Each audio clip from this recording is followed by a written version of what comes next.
Sinabahan ng reklamong graft at paglabag sa ethics code sa Ombudsman si Senadora Loren Legarda.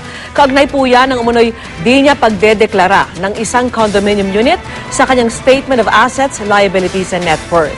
Nauna nang iginiit ni Legarda na tama ang mga nakalagay sa kanyang SAL-M. Saksi si Jam Sisante. Ito po ay napaka-expensive, no? Mahal na property na hindi po kaya ng ordinaryong tao dito sa ating bansa, no? Ito po ay binili ni Senadora Loren Legarda noong 2006 sa halagang $700,000.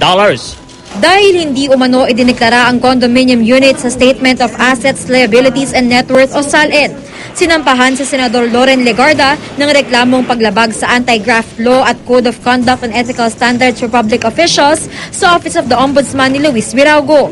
Hindi raw kasi kumbinsido ang nagpakilalang public interest advocate sa naunang paliwanag ni Legarda sa issue.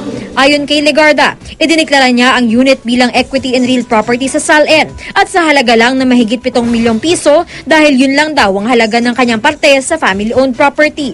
Ito yung titulo. At sa titulo po, ang buyer ay si Loren Legarda.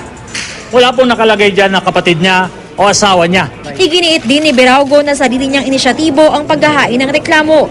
Yan ay sa kabila ng naunang pahayag ni Legarda na pakanaraw ng isang kapwa senatorial candidate sa Team Pinoy ang umano'y black propaganda para maungusan siya bilang number 1 sa senatorial surveys. Wala pang bagong tugon si Legarda sa paghahain ng reklamo ni Viraugo. Pero ang campaign manager ng Team Pinoy na si Senador Franklin Drilon, duda raw sa timing ng pagkwestiyon sa SALN ni Legarda.